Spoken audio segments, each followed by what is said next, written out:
आज है 19 सितंबर 2025। दिन है शुक्रवार। आइए देखते हैं मध्य प्रदेश की 10 बड़ी खबरें।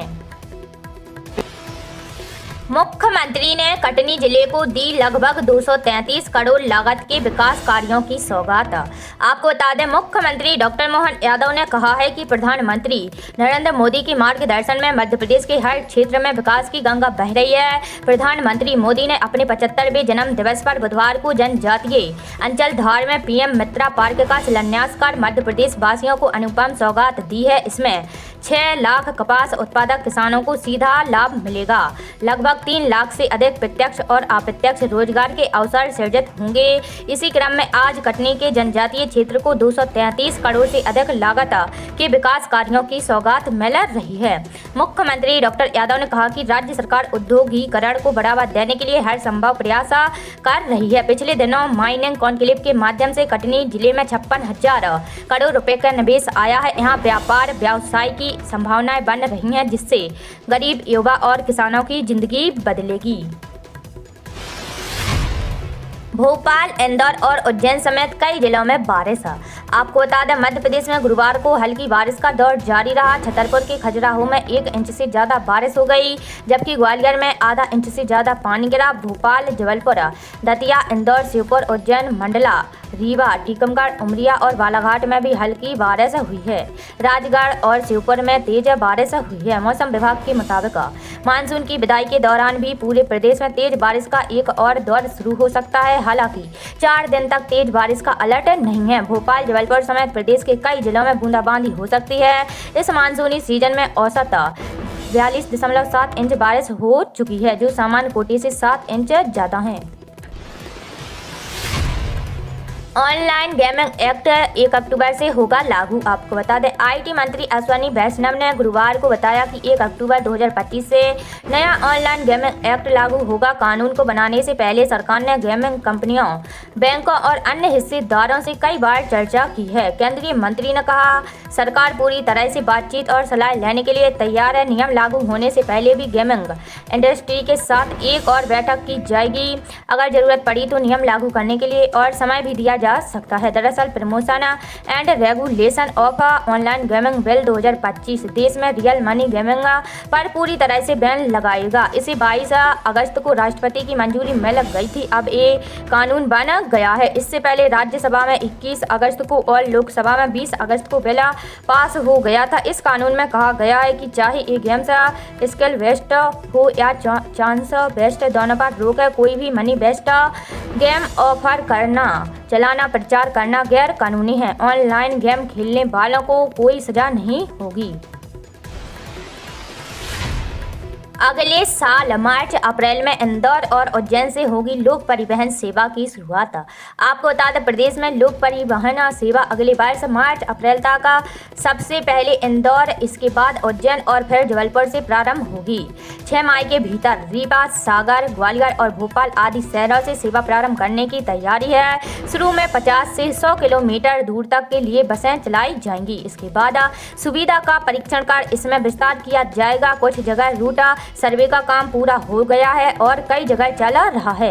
नगरीय निकायों के नियंत्रण में पहले से चल रही बसों को भी संभागीय स्तर पर क्षेत्रीय सहायक कंपनियां बनाकर उसके नियंत्रण में लाया जाएगा। फिलहाल भोपाल शहर में Bhopal city link limited BCLL बसों का संचालन कर रही है। इसी तरह से इंदौर व अन्य शहरों में बसें निजी ऑपरेटरों की है, पर नियंत्रण स्थानीय प्रशासन का होता है।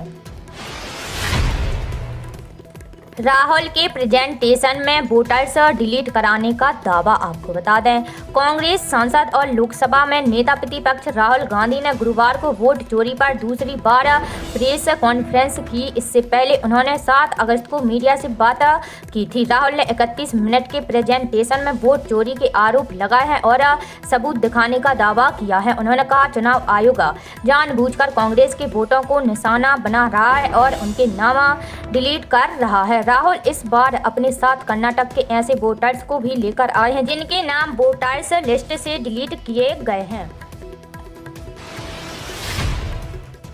अमेरिकी टैरिफ मसला 2 महीने में सुलझा सकता है। आपको बता दें, भारत के चीफ इकोनॉमिक एडवाइजर बी अनंत नागेश्वरन ने गुरुवार को कहा कि उन्हें उम्मीद है कि अगले 8 से 10 हफ्तों में अमेरिका के साथ टैरिफ की समस्या का कोई हल निकल आएगा। अमेरिका ने भारत पर रूस से तेल खरीदने के कारण 25% अतिरिक्त टैरिफ लगा दिया था, जिससे नई दिल्ली पर कुल टैरिफ 50% हो गया। ये बयान ऐसे समय में आया है जब अमेरिका और भारत के संबंध में फिर से ट्रैक पर आ रहे हैं और दोनों देशों के अधिकारी टैरिफ और ट्रेड पर बात कर रहे हैं। सीईए नागेश्वरन ने संकेत दिया है कि रूस से तेल खरीदने के कारण भारत पर लगा 25% अतिरिक्त टैरिफ 30 नवंबर के बाद खत्म होगा। साथ ही 25% का जवाबी टैरिफ भी घटकर 10 से 15% तक हो सकता है। फ्रांस में बजट कटौती के खिलाफ लाखों लोग सड़क पर आए। आपको बता दें, फ्रांस में बजट कटौती को लेकर बड़े पैमाने पर विरोध प्रदर्शन हो रहे हैं। ट्रेड यूनियनों ने गुरुवार को हड़ताल की अपील की थी, जिसमें लाखों लोग शामिल हुए हैं। पेरिस, लियोन, नातेस, मार्सिले, बोर्डो, टूलूज और केन जैसे शहरों में सड़कें जाम हो गई हैं। सरकारी आंकड़ों के मुताबिक इन प्रदर्शनों में 5 लाख से ज़्यादा लोग सड़कों पर उतरे, जबकि यूनियनों ने संख्या 10 लाख बताई है। सुरक्षा के मद्देनजर देश भर में 80,000 से ज़्यादा पुलिसकर्मी तैनात किए गए हैं और 141 से ज़्यादा गिरफ्तारियां हुई हैं। कुछ जगहों पर पत्थरबाजी और आंसू गैस का इस्तेमाल हुआ है, लेकिन ज़्यादातर प्रदर्शन शांतिपूर्ण रहे। कई जगह स्कूली बच्चों ने भी हाईवे ब्लॉक किए हैं। छत्तीसगढ़ में धान खरीदी के लिए यहां रजिस्ट्रेशन कराना अनिवार्य है। आपको बता दें, छत्तीसगढ़ देश के प्रमुख धान उत्पादक राज्यों में शामिल है। ऐसे में अब जल्द ही यहां खरीफ मार्केटिंग वर्ष 2025-26 के लिए समर्थन मूल्य पर धान खरीदी शुरू होने वाली है। राज्य सरकार ने धान की फसल बेचने वाले किसानों के लिए पंजीयन की आखिरी तारीख 31 अक्टूबर 2025 तय की है। एक सरकारी प्रेस विज्ञप्ति के मुताबिक इस बार धान खरीदी की प्रक्रिया बायोमेट्रिक प्रणाली के माध्यम से होगी। राज्य में 1 नवंबर 2025 से धान की एमएसपी पर खरीद शुरू होने की संभावना है। धान बेचने के इच्छुक सभी किसानों को समय पर पंजीयन कराना अनिवार्य रहेगा।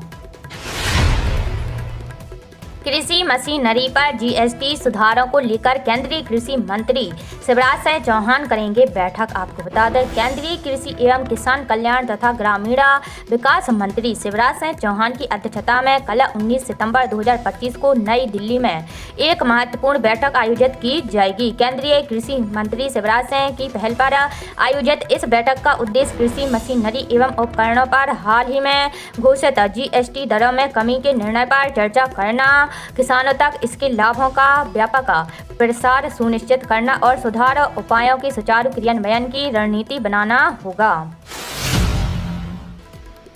पीएम किसान सम्मान निधि योजना की किसानों के खातों में जल्द आएगी 21वीं किस्त। आपको बता दें, प्रधानमंत्री किसान सम्मान निधि योजना की 21वीं किस्त अक्टूबर या नवंबर 2025 में जारी होने की उम्मीद है। हालांकि सरकार ने अभी तक आधिकारिक तिथि की घोषणा नहीं की है।